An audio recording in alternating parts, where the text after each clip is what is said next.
Magandang umaga po sa lahat po ng ating mga tagapakinig sa Pentecostals of Jordan, maging sa ating mga sumusubaybay sa ating programang My Morning Manna with Pastor OG, sa ating pong mga kababayan sa Pilipinas at sa lahat po ng mananampalataya sa buong mundo. Nais ko pong iparating ang salita ng Panginoon sa umagang ito mula po sa Book of John, chapter 1. Magbasa tayo mula sa 35 hanggang 39. But actually, for this day, our assignment will be John chapter 1 verse 35 hanggang 51. Pero basahin lang natin hanggang 39. No?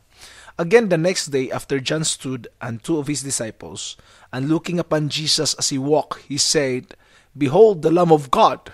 And the two disciples heard him speak, and they followed Jesus. And Jesus turned and saw them following, and saith unto them, What seek ye? They said unto him, Rabbi, which is to say, being interpreted, Master, where dwellest thou? He saith unto them, Come and see. They came and saw where he dwelt, and abode with him that day, for it was about the 10th hour. My topic for this morning is, Come and see. Matapos nga pong nangaral si Juan Bautista, ay sinabi niyang, may darating sa panahong ito na higit pa na whose sandals I am not worthy to unloose, no? Sinabi niya na itong taong to ay napakadakila. Hindi lang siya basta tao, sinabi niya. I am here coming, I'm not a prophet, sabi ni John. Hindi ako propeta, hindi ako si Elias, pero ako ang tinawag na sinabi ni Isaias na darating upang ihanda ang daan ng Panginoon. Ngayon, ito nga, nung nabaptize si Jesus Christ, nakita nga ito ni John, sinabi niya, Behold the Lamb of God who takes away the sins of the world. At nung sinabi ito ni John the Baptist, ang nangyari po ay sumunod yung dalawang disciples ni John kay Jesus Christ. At ang tanong nila, Master, saan po ba kayo nakatira? At sinabi ng Panginoon, Come and see. Ano po ba ang kahalagahan ng word na come and see?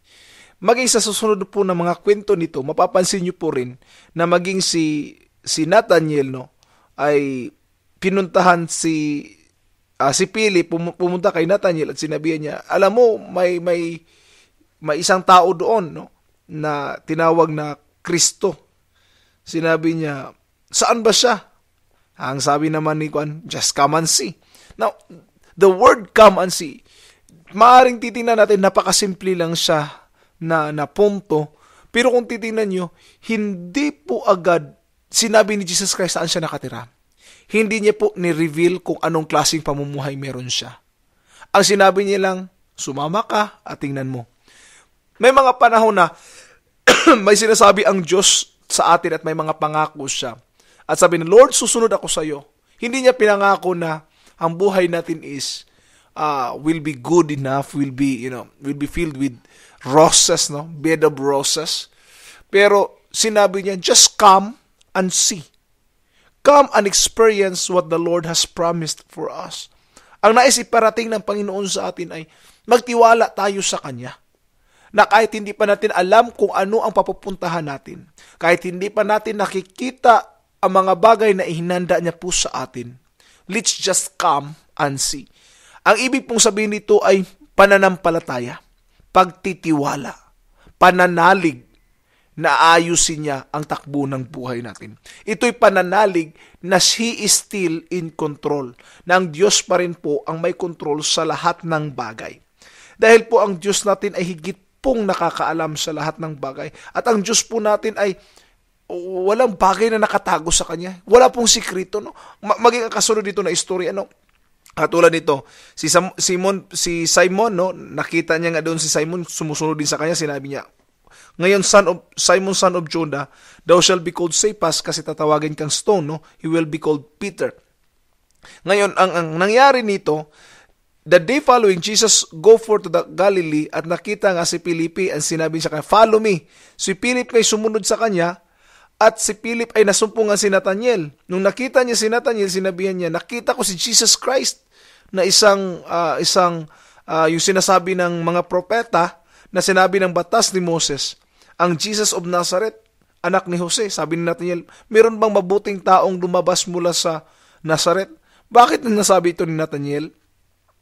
Dahil po, mula po sa Nazareth ay lumabas po si Judas na isa sa mga rebellion during the early times of Jesus Christ. Probably during the time that Jesus was about 2 years old or hanggang 5 years old, no? During that time, there is a great revolt against the Roman Empire. Ang pangalan ay Judas at maraming ang namatay sa kanyang mga follower because mostly na mga rebelde during that time ay mula po doon sa Nazareth. Pero sinabi ni Nathanael nga, mayroon bang magandang kuhaan doon? Pero ano sinabi ni Philip? Ginaya niya rin si Jesus Christ. Ano sinabi niya? Come and see. Hindi pinangako din ni Philip kung anong meron. Basta pumunta ka lang at tingnan mo. Because if you will just come, you will see. Because if you won't come, you cannot see. Ganon din po sa paglilingkod sa Diyos. Kung hindi tayo magtitiwala sa Kanya, hindi tayo lalapit sa Kanya, hindi natin makikita ang dakilang pagpapala. At nung dumating nga po si Nathanael, sinabi niya, Nathanael said unto him, Which knowest thou me? Kasi sinabi ni Jesus Christ sa kanya, Oh, behold, an Israelite indeed, in whom is no guile. Sabi niya, matuwid na tao. Sinabi ni Nathanael, paano mo ako nalaman? Sabi niya, bago ka pa man tinawag ni Philip, nakita na kita sa fig tree. Tingnan nyo, hinanda na pala ng Panginoon. Alam na pala ng Panginoon. Sinagot ni Nathanael, Oy, Rabbi, ikaw nga ang anak ng Diyos. Ikaw nga ang hari ng Israel. Sinagot siya ni Jesus Christ, Jesus answered and said unto him, Because I said unto thee, I saw thee under the fig tree. Believest thou? Thou shalt see greater things than this. And he said unto him, Verily, verily, I say unto you, hereafter ye shall see heaven open, and the angel of God ascending and descending upon the Son of Man. Kung titingnan po natin dito, ang emphasize po dito ay come and see. Kung hindi siya lumapit sa Panginoon, hindi siya sumunod, makikita kaya nila ang mga bagay na ito? Makakita kaya sila ng greater things tulad ng sinasabi ni Jesus Christ? No, of course, they won't. Because it started with coming before you can see. Hindi niya sinabi, see and come. Di ba? Ang una niya binanggit is come and see. Because you have first to do your action and you will see the miracles of God. Minsan, pag dumating yung may karamdaman tayo, sinabi lang Lord sa atin, come and see. Pero gusto muna natin na mayroong milagro bago tayo maniniwala sa Diyos. No. Ang una muna natin gawin is maniniwala tayo, lalapit tayo sa Kanya, dumulog tayo sa Kanya, at makikita natin. Kung may problema man tayo, trials and problems, no, mayroon mang persecution, pag-uusig, kung ano man yan sa buhay natin, threat man yan sa buhay natin, sabihin natin, Lord, I come to you. Sabi nga ng Biblia, kung sino man sa inyong napapagod at nabibigat ang lubha, lumapit kayo sa akin at kayo'y aking pagpapahingahin. Tama po, lumapit tayo sa Kanya and we can see the greater works of God. Ang lumalapit lang po sa Diyos ang nakakakita ng mga milagro ng Diyos. Pero kung ang tao ay hindi po lalapit sa Diyos, huwag po silang umasang makakita sila ng maraming milagro. Because only those people who are following Jesus can see the greater works of God.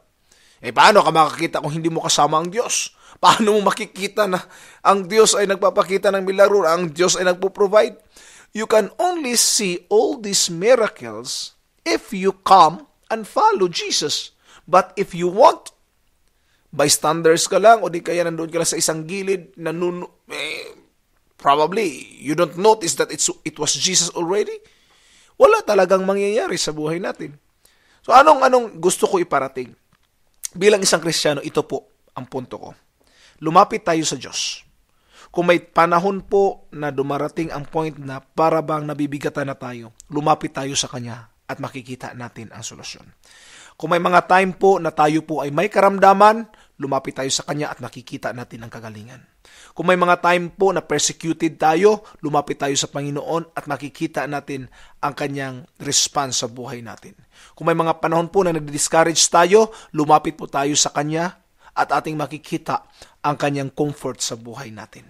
Kung nafe-feel po natin o nakaka-experience tayo ng trouble sa buhay natin, lumapit tayo sa Panginoon at we can find peace in the Lord Jesus Christ. So as Christian, let's live coming to see what God can do for us. Hanggang sa muli po, ito po si Pastor O.J. Solitario, nagpapaalala po sa inyo. Sa araw-araw na pamumuhay, kailangan natin ang tinapay ng buhay. Digest your morning manna today. God bless po.